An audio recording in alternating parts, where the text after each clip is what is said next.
Alrighty, folks. Well, there is new information that has emerged about the actual shooter of Charlie Kirk. Tyler Robinson has now been charged with murder in Charlie's shooting, which, of course, we knew was coming because there's lots and lots and lots of information about this shooter. According to the Wall Street Journal, Utah prosecutors unveiled 7 charges Tuesday against Tyler Robinson in the shooting death of conservative activist Charlie Kirk on a college campus last week. They said that they would seek the death penalty. Here is the prosecutor, Jeff Gray, talking about the fact that they will be seeking the death penalty in the state of Utah. Following the press conference, I am filing a notice of intent to seek the death penalty. I do not take this decision lightly, and it is a decision I have made independently as county attorney, based solely on the available evidence and circumstances and nature of the crime. Because we are seeking the death penalty, the defendant will continue to be held without bail in the Utah County Jail. The prosecutor in this case went on to explain that the shooter's DNA was found on the weapon. Again, there's no doubt as to what happened here or why this happened. It's an incredibly clear case of a political assassination, like crystal clear. There is no mystery. There is no enigma. There is no shadowy conspiracy. There is just the person who did the shooting and apparently a bunch of people behind the scenes who are encouraging him or echoing his desire to see it done. Here again is the prosecutor. The rifle, ammunition rounds, and towel were sent for forensic processing. DNA consistent with defendant was found on the trigger, other parts of the rifle, the fired cartridge casing, 2 of the 3 unfired cartridges, and the towel. Okay, well, the actual charging documents carried an enormous number more details. Those charging documents point out that at the moment of the shot, a UVU police officer was watching the crowd from an elevated vantage point. As soon as he heard the shot, he began to scan the area for threats. Believing the shot came from a rifle because of its sound, he looked for potential sniper positions. He noted a roof area approximately 160 yards away from Charlie as a potential shooting position and rushed there to look for the evidence. The suspected shooting position is adjacent to an open, publicly accessible walkway. To access the suspected location, a person must climb over a railing and then drop to the roof only slightly below. The UVU officer climbed over the railing and down onto the roof. He then walked to the suspected shooting position and confirmed a clear shooting corridor between the position and Mr. Kirk's seat. They also noticed markings in the gravel rooftop consistent with a sniper having lain on the roof. Impressions in the gravel potentially left by elbows, knees, and feet of a person in a prone shooting position. A camera captured the suspect as he ran across the roof to the suspected shooting position. The charging documents also explain that the shooter's mother said that over the last year or so, Robinson had become more political and had started to lean more to the left, becoming more pro-gay and trans rights oriented. She stated that Robinson began to date his roommate, a biological male who was transitioning genders. This resulted in several discussions with family members, but especially between Robinson and his father, who have very different political views. In one conversation before the shooting, Robinson mentioned that Charlie Kirk would be holding an event at UVU, which Robinson said was a stupid venue for the event. Robinson accused Kirk of spreading hate. We'll get back to that in just a moment. That particular line, spreading hate. Robinson's father reported that when his wife showed him the surveillance image of the suspected shooter in the news, he agreed it looked like their son. He also believed the rifle the police suspected the shooter used matched a rifle that was given to his son as a gift. As a result, Robinson's father contacted his son and asked him to send a photo of the rifle. Robinson did not respond. Robinson's father spoke on the phone with Robinson, and Robinson implied he planned to take his own life. Robinson's parents were able to convince him to meet at their home. As they discussed the situation, Robinson implied he was the shooter and stated he couldn't go to jail and just wanted to end it. When asked why he did it, Robinson explained there's too much evil and the guy, Charlie Kirk, spreads too much hate. They talked about Robinson turning himself in and convinced Robinson to speak with a family friend who's a retired deputy sheriff. According to those charging documents, police interviewed Robinson's roommate, a biological male who was involved in a romantic relationship with Robinson.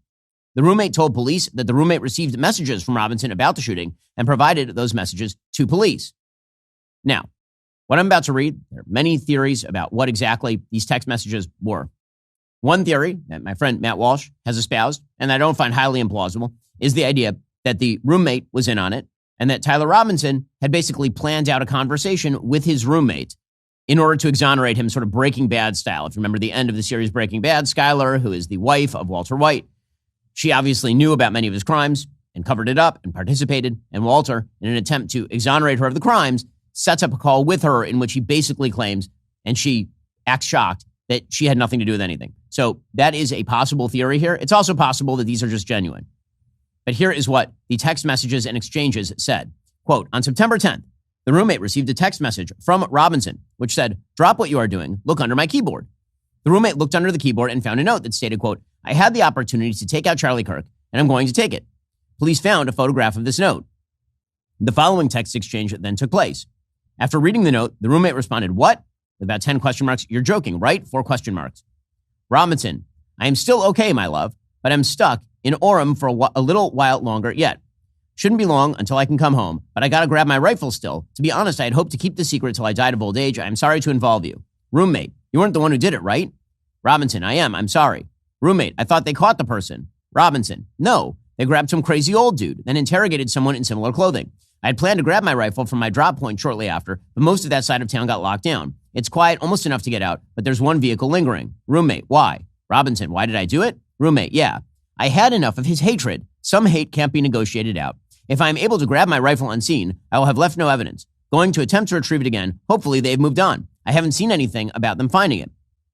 Roommate, how long have you been planning this? Robinson, a bit over a week, I believe. I can get close to it, but there is a squad car parked right by it. I think they already swept that spot, but I don't want to chance it. Robinson, I'm wishing I had circled back and grabbed it as soon as I got to my vehicle. I'm worried about what my old man would do if I didn't bring back Grandpa's rifle. IDEK, if it had a serial number, I assume that was supposed to be, I don't know, if it had a serial number, but it wouldn't trace to me. I worry about Prince. I had to leave it in a bush where I changed outfits. Didn't have the ability or time to bring it with me.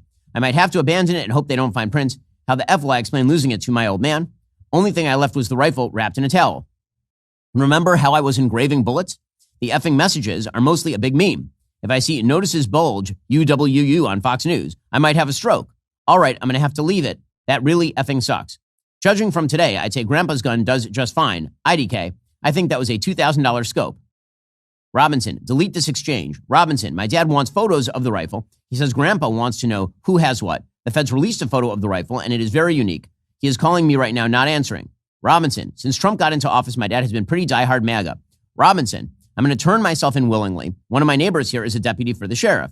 Robinson, you are all I worry about, love. Roommate, I'm much more worried about you. Robinson, don't talk to the media, please. Don't take any interviews or make any comments. If any police ask you questions, ask for a lawyer and stay silent. Okay, so, I just have one question here, which is, if the roommate did not in fact call the police, does that make him an accessory after the fact? From what we understand, it was the father who called the cops. It's the father who convinced the shooter to turn himself in. But what is perfectly obvious is that we know the motive. There is no doubt about the motive. There is zero doubt, in fact, about the motive. Charlie Kirk was shot because Charlie Kirk was a conservative who believed that men are not women. Period. End of story. That is the motive. We know who the shooter was. We know why the shooter did it. Any extraneous conversations about other issues are a distraction from the reality of who did the shooting and the ideology that led to it. They're not only a distraction, they're a waste of time, and they're stupid. Okay, but the actual reality here is that there was one ideology that drove this, as I have been talking about for days now since the day of the shooting. The permission structures that have existed for too long on the left for a trans ideology that labels as inherently dangerous, genocidal, and violent anyone who says that a boy is not a girl, that's what created this. Notice the use of that word, hate, hateful. Charlie was he was hate-filled, he was hateful, he was filled with hate. What he was saying was just so hateful.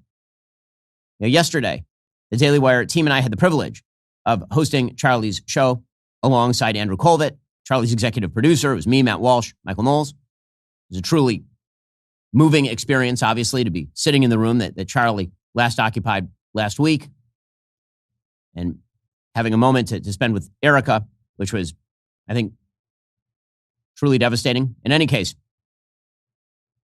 one of the things that happened during the show is that a clip was played of Charlie debating a young woman on the question of transgenderism.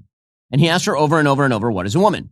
Which, of course, is a question that many of us on the right have asked people on the left about the bizarre accusation or notion that men can magically become women. But what I want to focus on here is the very last line that she says after it is clear that she cannot answer Charlie's questions. Here is a very viral clip of Charlie talking about the trans issue. What is a woman without using the word woman in the answer? Can you answer that question or no? It's just a person who believes they're a woman. What's wrong with that? Okay. You can't answer you can't use the word woman in your answer. The inability to answer the most fundamental, obvious biological question, what is a woman? This is not troubling. Like, it's so simple, it's so obvious. And I guess the question is, when is womanhood then achieved? Just like for that, whenever they decide. I mean, like... Last chance. Can you tell me what a woman is? Are you a woman?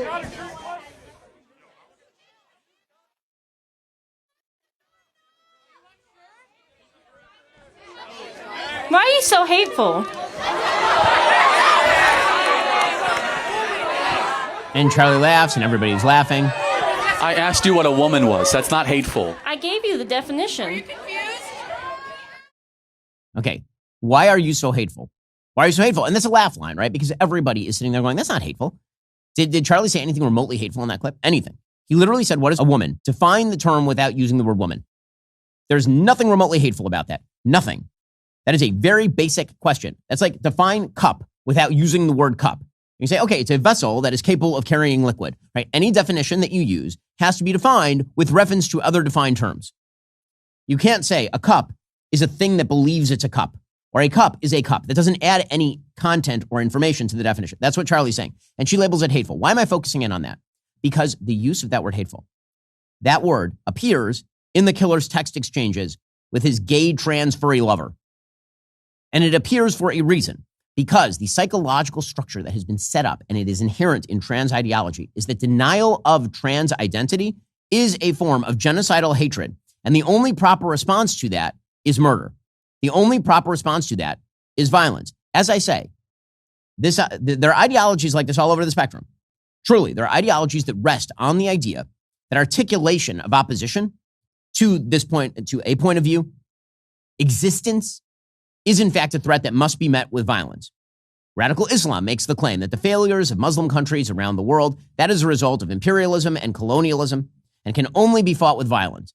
And that anybody who argues, for example, that there are pretty major cultural differences between radical Islamic countries and the West is a person who is really just making a false argument as a disguise for power. And power must be met with power.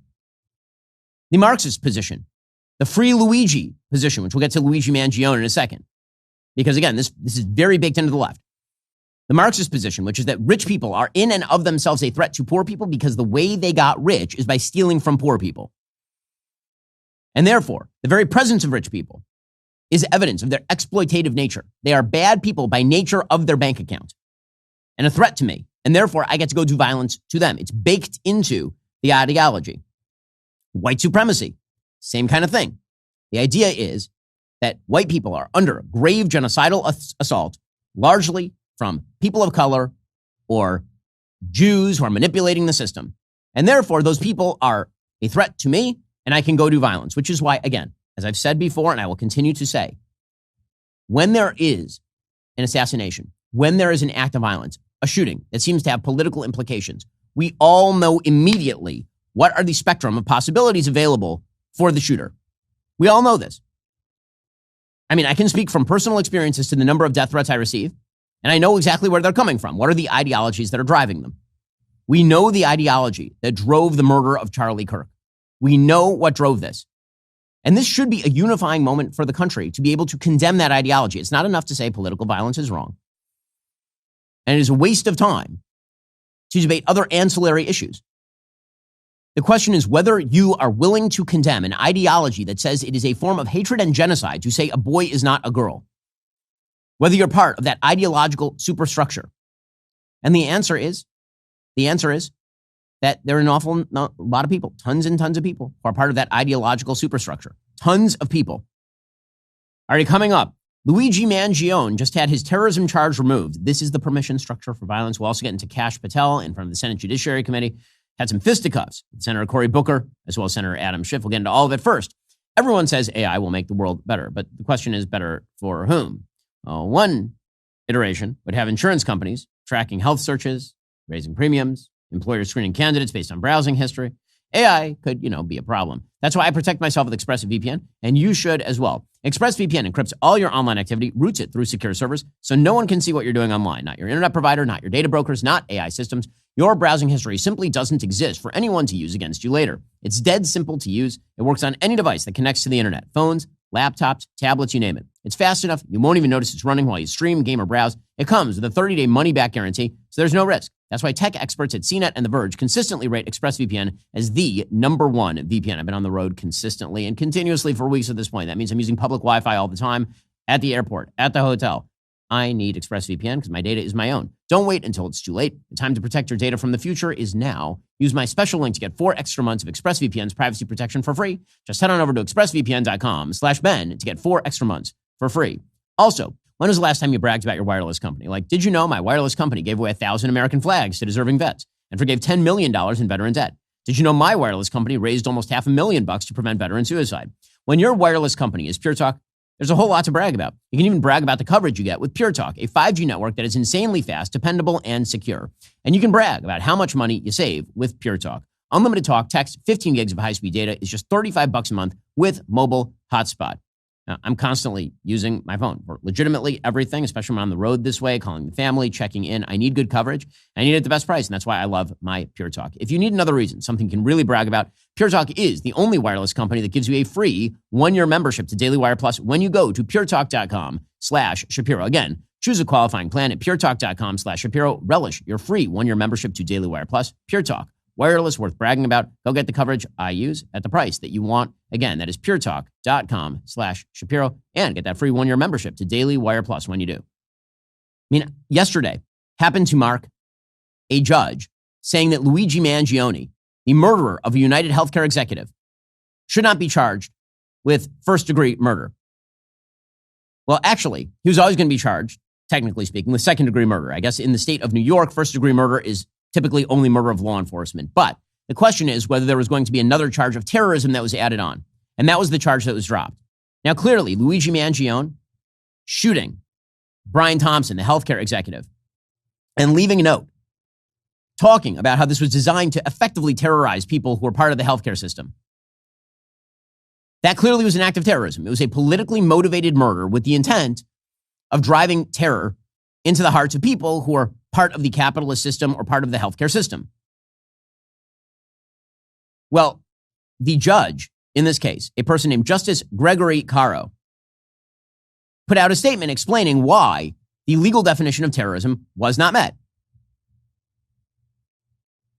The judge said, quote, "The defendant's apparent objective, as stated in his writings, was not to threaten, intimidate, or coerce, but rather to draw attention to what he perceived as the greed of the insurance industry."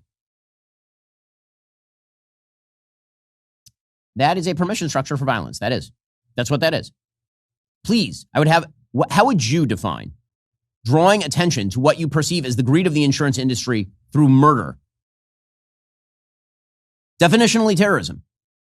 It wasn't to threaten, intimidate, or coerce, then why was someone murdered? I noticed that he didn't write an op-ed in The Nation about the healthcare system. He murdered a man. And he murdered a man with the intent, yes, to threaten, intimidate, or coerce people who are members of the healthcare industry. If you take this judge's argument and you extend it to literally any terrorist group around the world, it means that there is no such thing as terrorism. That's what it means. It writes the definition out of existence.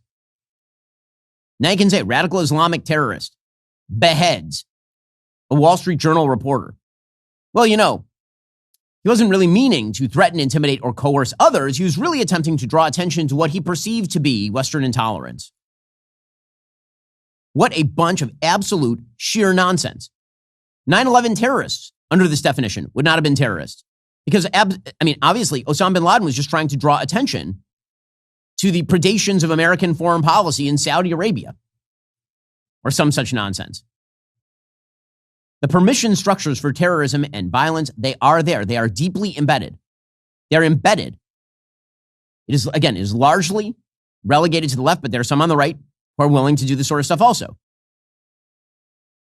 That's just the reality. This is why there were crowds outside of the courthouse when it was announced that Luigi Mangione, now he won't face life in prison without the possibility of parole. He won't.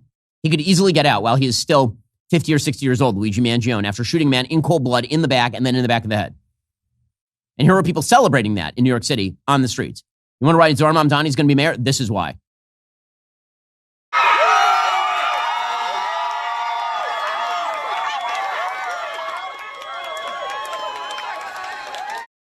Scavengers, demons, that's what this is. That's what this is. And I would like to remind you that there were people on the right who were angry at me when I said that the capture of Luigi Mangione needed to end with the death penalty for Luigi Mangione, and that anybody who celebrated the death of Brian Thompson was evil, was doing something evil. There are people on the right who objected to that, who tried to create permission structures. Well, yes, he shouldn't have done that, but, there are real grievances, and if you ignore those grievances, there are people on the right who did that stuff too. Again, it was largely relegated to the left. It was much more populist on the left. But there were some horseshoe theory people on the right who were doing that routine. Clearly doing, I write about it extensively in Lions and Scavengers. I write about that exact case. I use that as a key tipping point case for political violence in the United States. And you can see those permission structures emerging in the world's worst ways on social media. Social media has been a bane to our existence. It has. Social media has been a net bad. The algorithms controlled by the Chinese on TikTok are spinning up conspiratorial nonsense, violent ideologies day after day after day. X is a cesspool. Social media has become brain poison, brain rot for people who actually wish to think about things. That is how you end up with an Australian mental health advocate named Lizzie Page saying it's okay to laugh about Charlie Kirk. I mean, it's unspeakable what she says here. I want to reiterate that it is not wrong or unethical or unkind to laugh at the misfortunes of terrible people. That Charlie Kirk incited violence. That's what he did. And then that came back to haunt him. That was his decision. So it's got nothing to do with the people who are laughing and joking about him becoming a human water fountain. No depths in hell too low for people like this. And yet again, permission structures have been created. Joy Reid, who used to have a show on MSNBC, allegedly, I could never verify it because it had no viewers. She spent time praising a songwriter who wrote a song glorifying the murder of Charlie Kirk. Bullets don't discriminate like people do.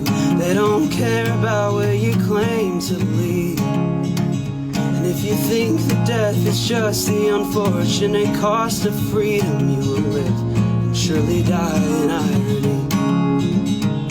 'Cause you once said that empathy's made up, that you can't stand it, some new age type of you. You probably wouldn't feel a thing if I was gone down, but I am nothing like you. There's Joanne Reid sitting there grinning at that. Where this leaves us for people like me and like you. There's a full-blown fire in America and a fascist on Air Force Two. Well, I mean, where are the permission structures coming from? Who knows? Who knows? I mean, if you didn't recognize it, those are all quotes taken out of context with regard to Charlie. Because Charlie had talked about the public policy discussions that have to happen around things like gun control. And that did not mean that he was non-sympathetic to the victims of people killed by guns, obviously. And if you go back and you read his comments about empathy, he makes a point that I've made many times before, which is that empathy and sympathy are two different things. It's not even a point made by Charlie. It's a point originally made by Paul Bloom, psychiatrist, who wrote an entire book about the problems and dangers of empathy, which is the idea that it's one thing to say, I feel terrible for you, how can I help? It's another thing to put yourself in somebody's shoes to the extent that their priorities become superior to all over other priorities. That makes for bad politics. That's the point that Charlie was making. These permission structures are quite real. And the media, they're creating a new permission structure now because they're trying to find excuses for the shooter. They're trying to find some sort of sympathy for the shooter. And so, believe it or not, I read you the alleged text exchange between the shooter and his trans furry lover. And again, I just wish to reiterate here, Charlie Kirk was shot by a man who was gay and was in a relationship with his trans furry lover over Charlie being quote unquote hateful, if somehow you're having a discussion about any other issue today, I wonder at your priorities. I do. Well, here was ABC News covering what they called the touching text messages between the assassin and his gay lover. And by the way, you know that 1 year from now, there will be a movie out on Netflix about the beautiful relationship between the shooter and his gay trans lover and the evils of a Utah society that would not accept their forbidden love. You know that's going to happen. You know it will. The left can't help themselves. You know that's going to be a thing. Here we go.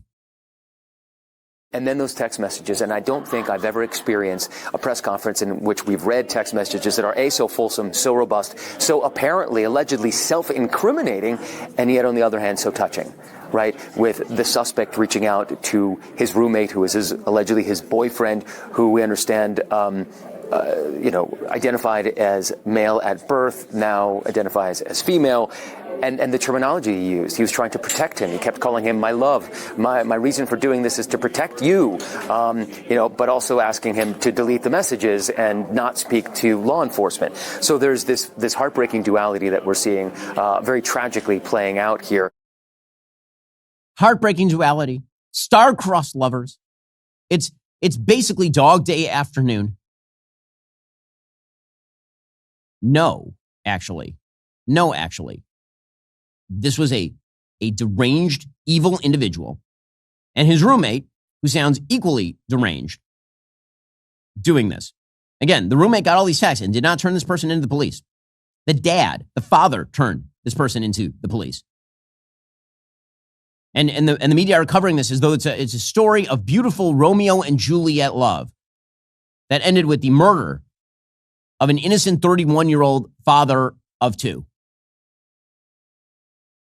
You don't despise many in the legacy media enough, truly. Alrighty, coming up, we'll get to more Democrat reaction to all of the revelations about the shooter.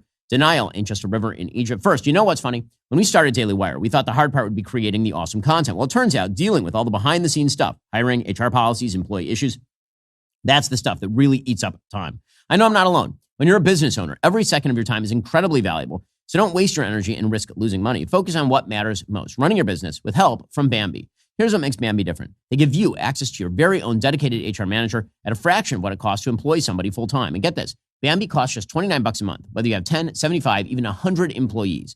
If I had Bambee when I was first building my team, it would have saved me countless hours and headaches. Instead of getting bogged down with paperwork and compliance issues, I could have focused on growing my show and connecting with my audience. With Bambee's HR Autopilot, you'll never have to waste your valuable time getting into the weeds of HR policies, onboarding, or terminations. Plus, Bambee is month-to-month, no hidden fees. You can cancel anytime. Right now, get 1 month of Bambee for just $1. Go to Bambee.com, type in Ben Shapiro under podcast to schedule your first call with an HR manager right now. That's 1 month of Bambee for just $1 at BAMBEE.com. Ben Shapiro podcast. Also, by the time the average person reaches 60, they've likely cycled through a lot of fad diets, juice cleanses, cabbage soup diets, raw food regimens, collectively losing, regaining several hundred pounds over the years. You've probably done it without knowing there's a name for it. Weight cycling. You lose 10 pounds. You feel great. And then slowly, or not so slowly, those pounds just kind of like come back. Well, half of Americans are stuck in that frustrating cycle. Doctors are now seeing it's not just disappointing, it can actually be dangerous. All that yo-yo dieting increases your risk of diabetes, liver problems, and heart issues. The truth is, most of us need more than willpower to break free from the pattern. That's where Lean comes in. Unlike those expensive GLP-1 injections, Lean is a non-prescription supplement created by doctors specifically for this problem. And the science behind it is solid. Lean tackles weight loss 3 ways that actually help you keep it off. 1, it keeps your blood sugar steady, so no more energy crashes that send you to the snack cabinet. 2, it controls cravings and that constant hungry feeling. And 3, it helps your body convert fat into energy instead of storing it. When your body gets better at burning fat for fuel, that's when you see lasting results instead of temporary losses. A lot of employees at Daily Wire are trying Lean. Gotta tell you, they're looking great. And they feel great as well. If you want to lose meaningful weight at a healthy pace and keep it off, add Lean to your diet and exercise lifestyle. Get 20% off when you enter Ben at takelean.com. That's code Ben at takelean.com. Montel Williams was on with Abby Phillip on CNN last night, and Montel did the same thing.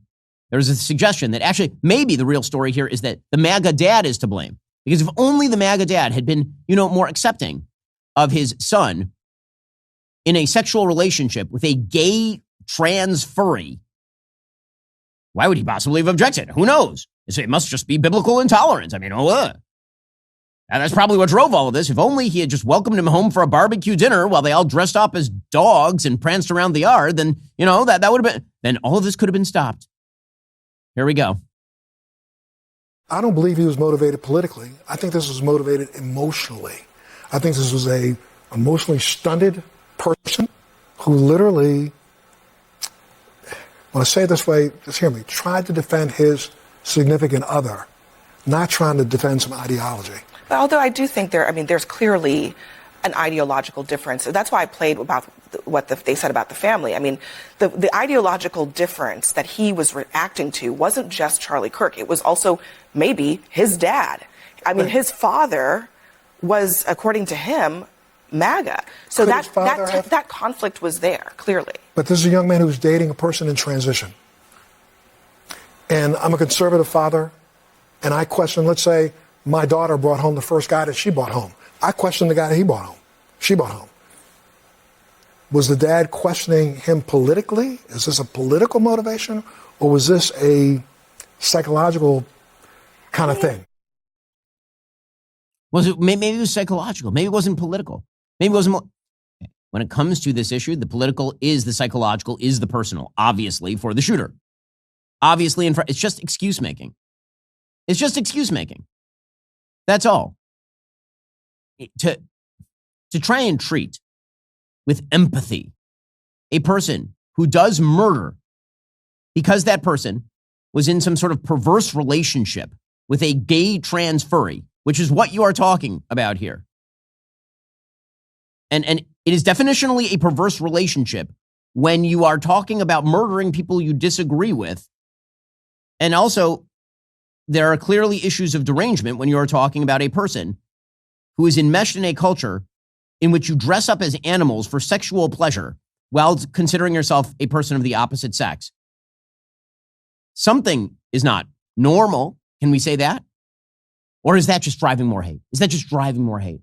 It's just driving more hate. And driving hate, as we have learned from our media and from our political leaders, our true political leaders, people on the left, we have learned that hate is what creates the incentive for murder. That's what creates the justification for murder. Well, some on the left continue to claim that actually we have no idea what the killer was. Jimmy Kimmel tried this routine on Monday night. It did not go amazing. He had some new lows over the weekend with the MAGA gang desperately trying to characterize this kid who murdered Charlie Kirk as anything other than one of them and doing everything they can to score political points from it. Everything that we can to score political points? Then we're trying to claim he wasn't one of us? Well, I mean, he was not. By all available evidence, as soon as the shooting happened. I mean, from the bullets, from the etchings on the bullets. Meanwhile, MSNBC's Brandy Zadrozny said, well, when you say that people are celebrating, nobody's celebrating. Well, that's weird because I've played on the show many people celebrating. Many. And forget about the celebration. I've played mainstream political actors creating permission structures for murder. We've talked about it on the show. Again, I will go back to the New York Times, not once, but twice, treating Hassan Piker as an authority on Charlie Kirk. Hassan Piker, who has repeatedly and overtly justified terrorism, celebrated terrorism, called for violence against political opposition. That's the kind of people that I'm talking about. But apparently it's all in our imagination. It's a figment of our imagination, according to Brandy Zadrozny over at MSNBC. If you look across media generally, you have seen a lot of people trying to grapple with Charlie Kirk's legacy and what that is as a right-wing agitator and as a provocateur and as, a strategist and the most important GOP figure besides Donald Trump, arguably ever. And so, or right now. And so there's a lot of grappling to do, but to suggest that the internet is cheering for this is just the opposite. Total opposite of what's actually happening. It is. Well, I mean, if by total opposite, you mean the absolute truth that the internet is cheering for this. A lot of people on the internet were cheering for this. There is just no question about that. It is just the reality. In the same way that there are brainworms on the internet that are spending their days marinating in conspiracy theories, even though, again, all the evidence is clear in this case, and we know who the person is and what they thought. And it is an enormous number of people on the left. Heather Cox Richardson, who is apparently the single most popular individual author over on Substack, wrote over the weekend, the alleged shooter was not someone on the left. The alleged killer, Tyler Robinson, is a young white man from a Republican gun enthusiast family who appears to have embraced the far right, disliking Kirk for being insufficiently radical. Rather than grappling with reality, right-wing figures are using Kirk's murder to prop up their fictional world.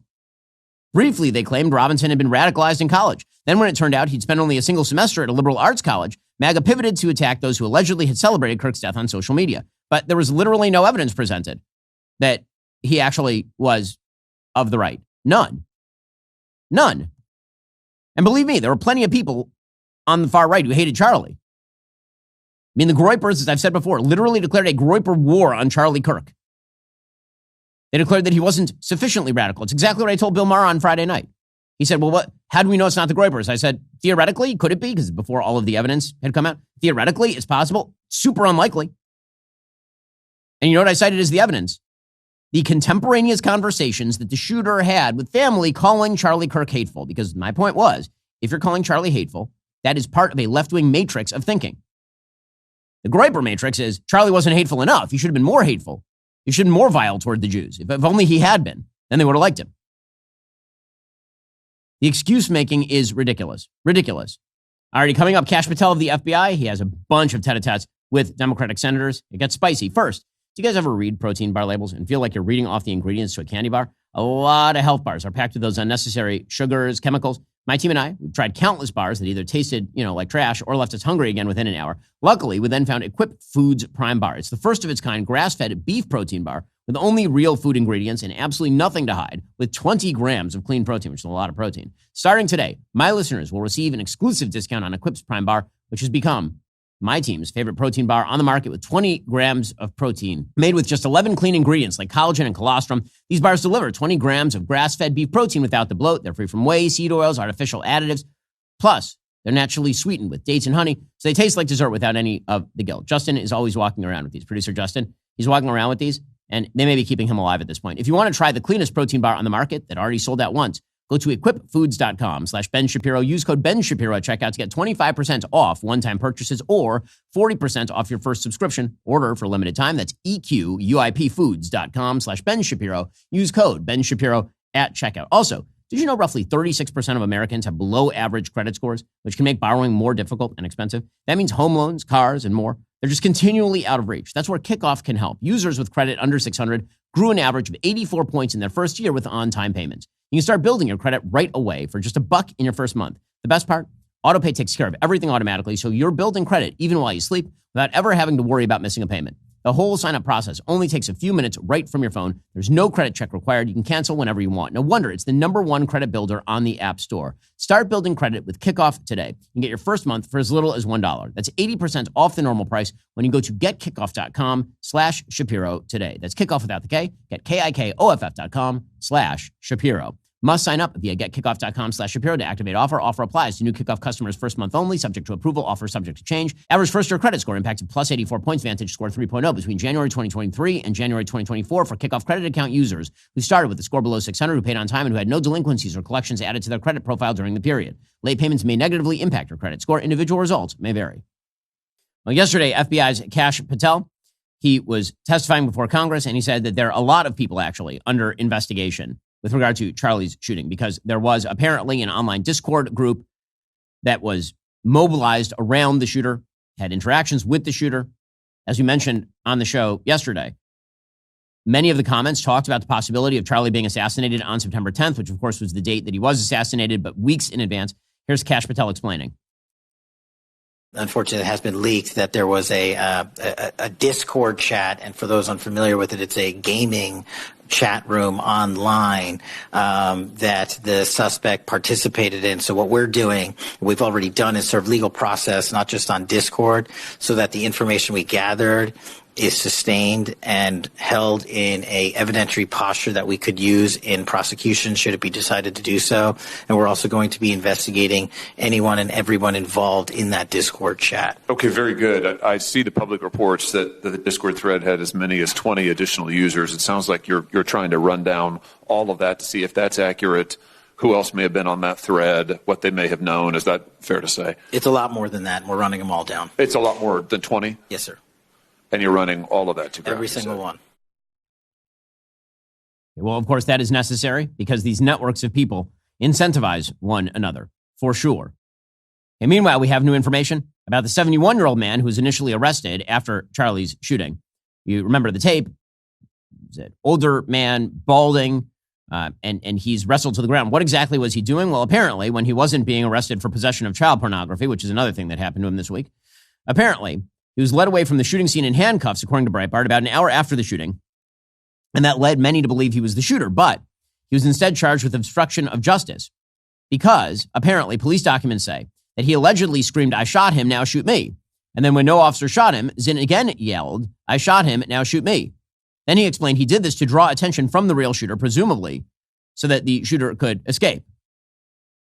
Apparently, Zinn has a long history of showing up and disrupting or being arrested at events ranging from political speeches to the Sundance Film Festival and other protests. Well, yesterday, in that Senate Judiciary Committee hearing that included Kash Patel, which we'll get to more of that in a moment, an FBI investigation was uncovered. Apparently, it was launched in the wake of the 2020 election, and it scrutinized nearly 100 Republican and GOP-aligned groups or people, including Turning Point USA, according to unclassified bureau files released on Tuesday. Senate Judiciary Committee Chairman Chuck Grassley published those files related to the probe. It was codenamed Arctic Frost during a panel hearing, saying that the records reveal that Arctic Frost was much broader than just an electoral matter, and the investigation expanded to Republican organizations.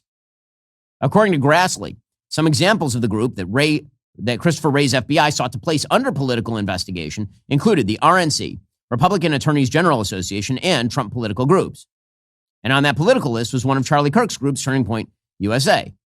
So Arctic Frost wasn't just about politically investigating President Trump. It was also a way to improperly investigate the entire Republican political apparatus. Apparently, Arctic Frost kicked off in April 2022 and focused on at least 92 Republican-linked entities like TPUSA. The investigation pursued lines of inquiry about purportedly false election fraud claims, fake elector schemes, frivolous lawsuits, financial fraud, and pressure on state officials to flip vote counts in President Trump's favor. It was unclear exactly what the basis of the inquiry was into TPUSA. But again, there's no justification that I can see here for why that was opened into TPUSA other than political animus. That's the point that Senator Grassley was making. Now, meanwhile, the Trump administration is looking at what it can do in the future to crack down on political violence, like Charlie's assassination. Marco Rubio is picking one pretty easy avenue. He is saying, listen, if you celebrate Charlie's assassination, we don't want you here. So if you're trying to come into the country, you have a bunch of memes on your phone celebrating Charlie's murder, well, guess what? You don't get to be an American and you don't get to be on our soil, which is totally appropriate. The great sin with Mahmoud Khalil was not the attempt to deport him. The great sin with Mahmoud Khalil is that he was let into the country in the first place, given his history of terror support. So if we can stop that before it starts, why wouldn't we? Here's the Secretary of State. If you're a foreigner and you're out there celebrating the assassination of someone who was speaking somewhere, I mean, we don't want you. Why would we want to give a visa to someone who thinks it's good that someone was murdered in the public square? It's just common sense to me. Have you actually revoked any visas yet? Have you taken that action? And well, we've revoked visas of people. I don't know we've revoked visas of people that are inside the country. We're most certainly been denying visas. I mean, think about it. I want everybody to think about this for a moment. Okay, you're out there celebrating the assassination in cold blood of someone, and then you want to come in. Why would we want anybody like that in our country as a tourist, as anything? We don't want them here. That happens to be like an easy solve for importing new crazies into the United States, new evil people into the United States. But what would we do about the organizations that are already here? So the Trump administration, according to the Wall Street Journal, is moving swiftly to galvanize the outpouring of support for slain conservative activist Charlie Kirk into political momentum as President Trump's advisors weigh a slate of executive actions targeting liberal organizations.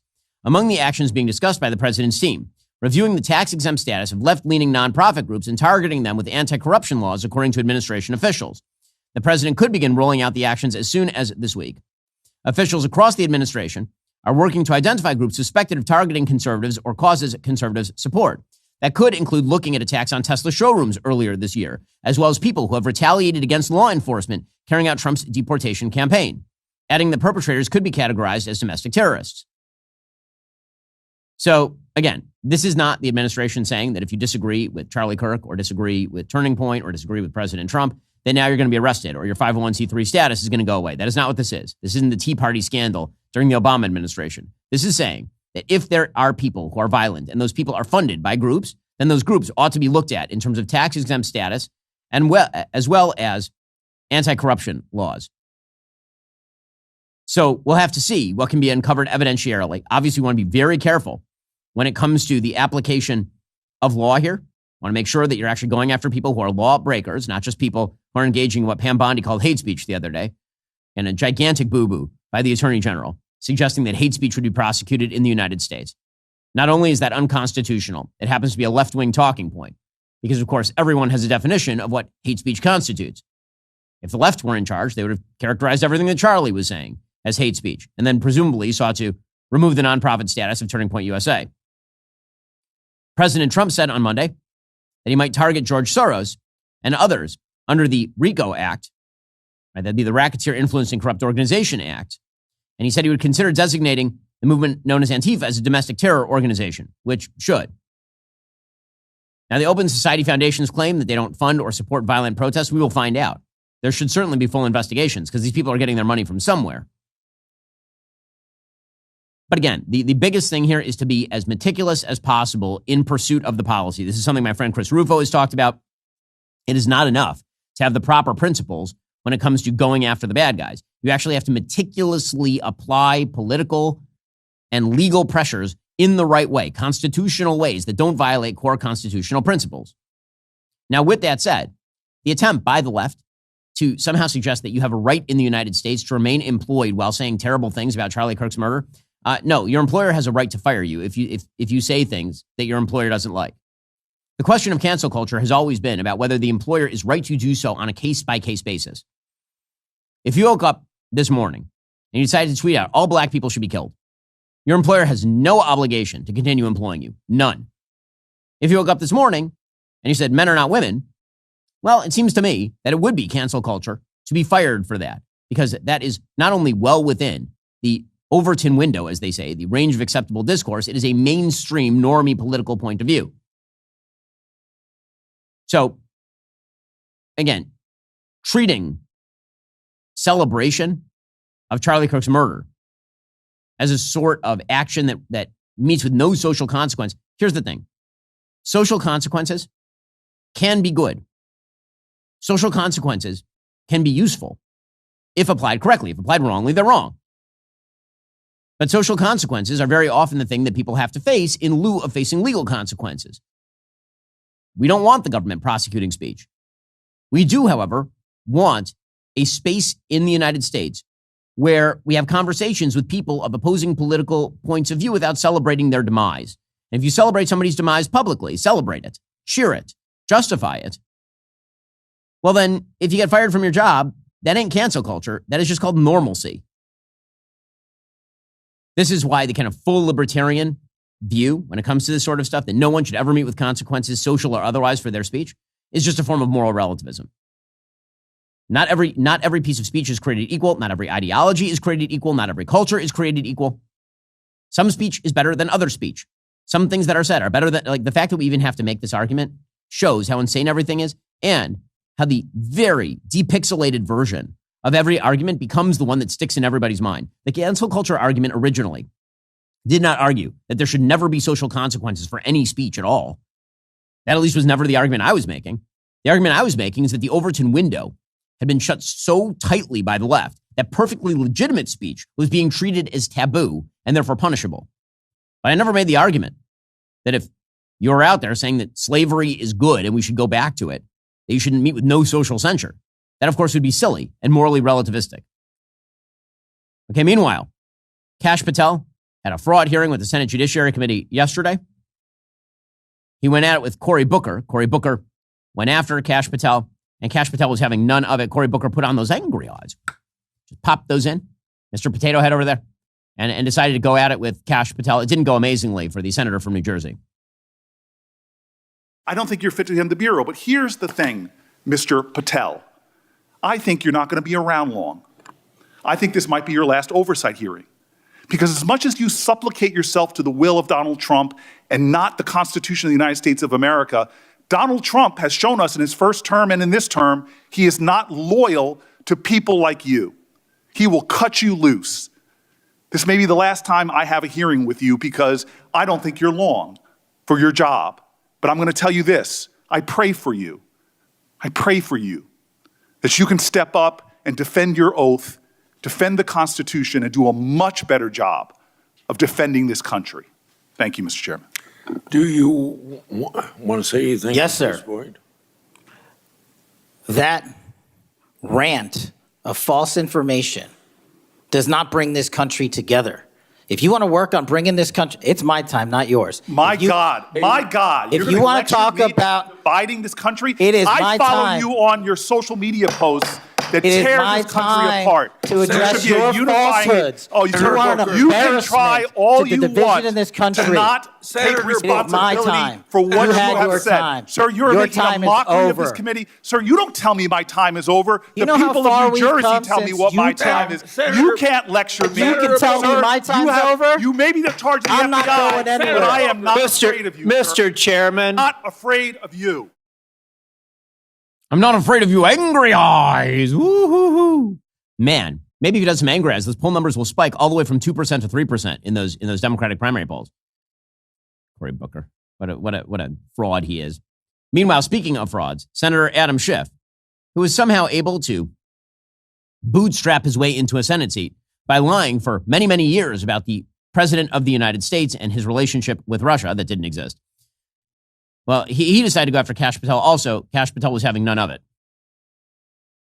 You want the American people to believe that? Do you think they're stupid? No. I think the American people believe the truth, that I'm not in the weeds on the everyday movements of you're not in inmates. the weeds? What I am doing is protecting this country, providing historic reform, and combating the weaponization of intelligence by the likes of you. And we have countlessly proven you to be a liar in Russiagate, in January 6th. You are the biggest fraud to ever sit in the United States Senate. You are a disgrace to this institution and an utter coward. I'm not surprised.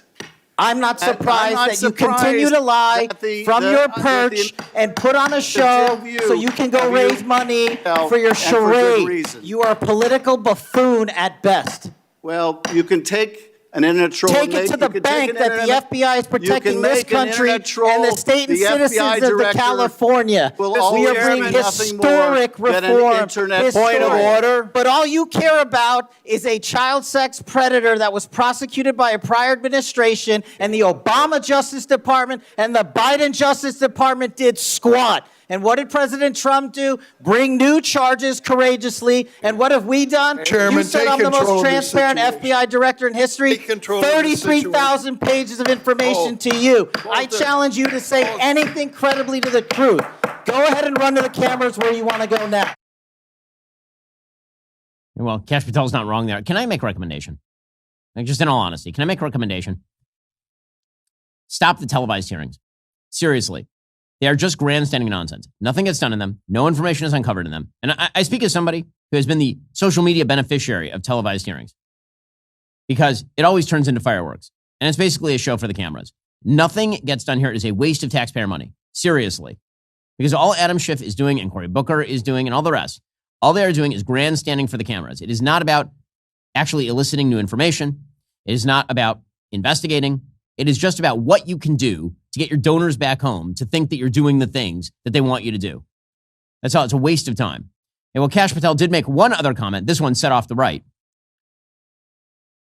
So Kash, of course, is not somebody who I think you can say, in all fairness, would be complicit in a gigantic rape cover-up by Jeffrey Epstein. And Kash Patel is about as right-wing as it's possible to get, about as anti-establishment as it is possible to get. And so if Kash Patel says that there is no evidence that Jeffrey Epstein was trafficking girls to others, then I believe him. Perhaps that makes me credulous, perhaps. And if so, and if evidence changes, then I'll be happy to revise my estimate and suggest that Kash Patel was engaging in a cover-up with regard to Jeffrey Epstein.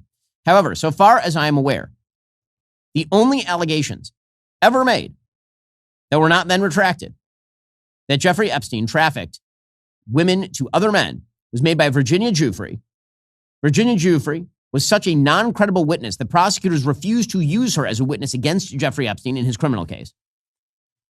And so basically what has been going on with the Epstein case, and I've said this from the beginning, is that I was perfectly open to any explanation for his behavior, for the allegations. I'm still open to explanations as to how he got all his money. But I am not willing to call Kash Patel or Dan Bongino or the President of the United States or the rest of the administration liars because social media decided to expand the net of the actual credible evidence. So here's Kash Patel yesterday saying the thing you're not supposed to say, which is that there's no evidence that Epstein trafficked to other men, that he was charged for sex trafficking because he was trafficking women to himself, and so was Ghislaine. You've seen most of the files. Who, if anyone, did Epstein traffic these young women to besides himself? Himself. There is no credible information. None. If there were, I would bring the case yesterday that he trafficked to other individuals. And the information we have, again, is limited. So the answer is no one? For the information that we have. In the files? In the case file. Okay. Well, this set off a firestorm online. How dare Kash Patel say this? Now he's a cuck. All the rest of this sort of stuff. I am weary. Honest to God, I am weary of all the conspiracism. I'm weary of it. You want to provide evidence? Go ahead and provide evidence. You want to call Kash Patel a liar? Then have the balls to just call him a liar, or call President Trump a liar. You want to do that? Go ahead and do it. But I'm beyond exhausted by all of the insane conspiracism that eats up X particularly every single day. It is wearying, it is exhausting, and it makes you stupid. It makes you stupid and credulous, and you will believe anything because you quote unquote believe nothing. Evidence should be the actual thing that you are asking for. And if you're not, you ain't just asking questions. You're just providing an argument without having to provide evidence. Meanwhile, the Fed is expected to cut rates today. This afternoon, Chair Jerome Powell is expected to announce at least 1 quarter-point cut.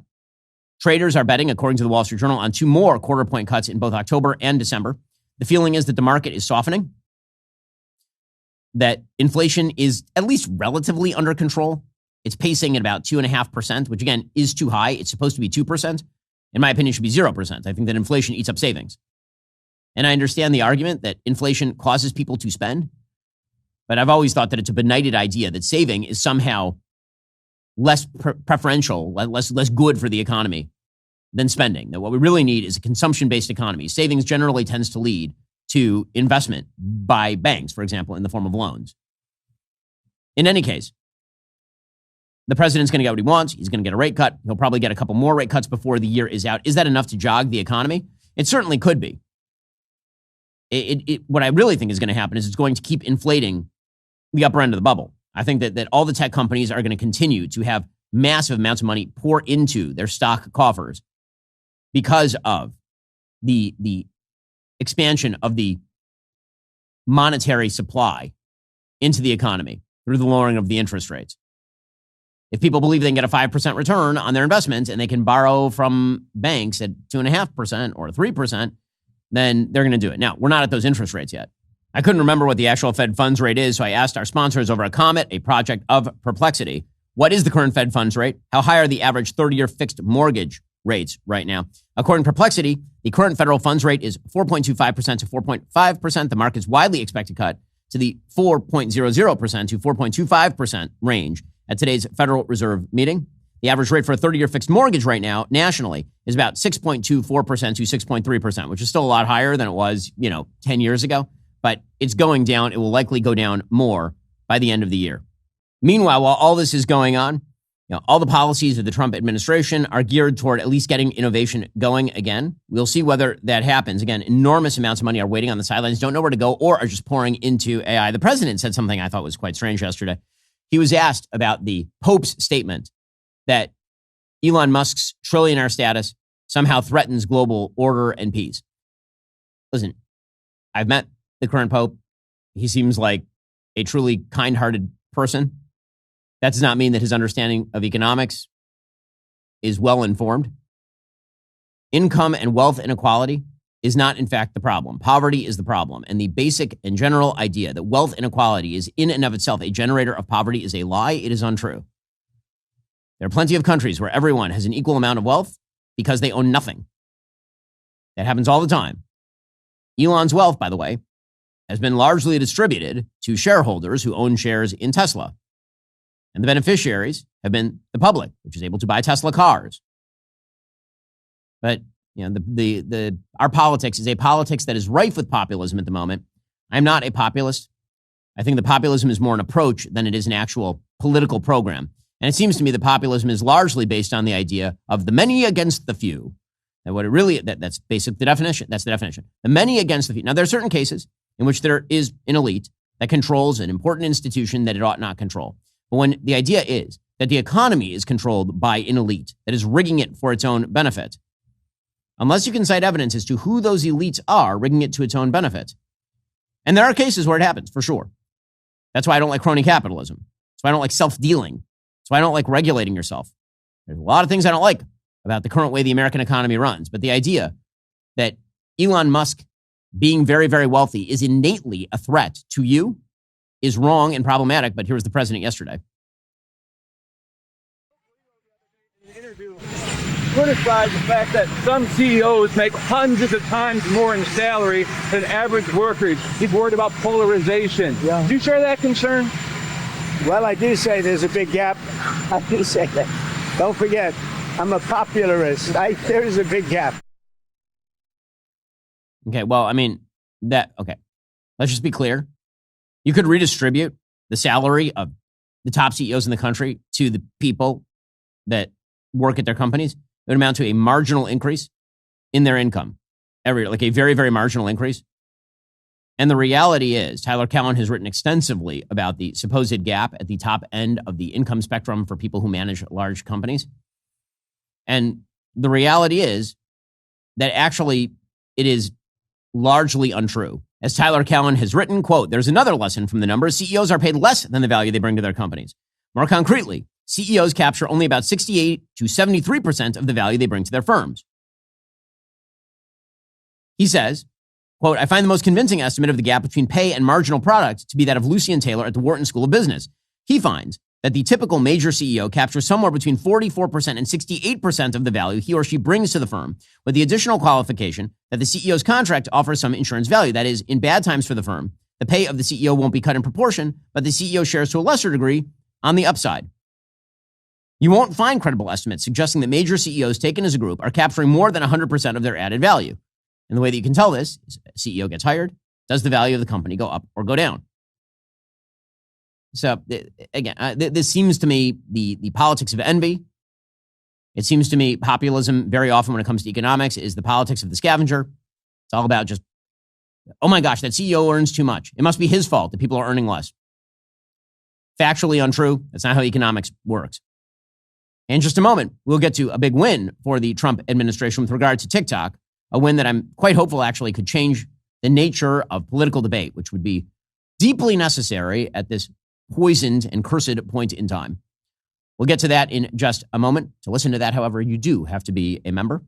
The show continues momentarily. If you are not a member, become a member. Use code Shapiro at checkout. Get 2 months free on all annual plans. Click that link in the description and join us.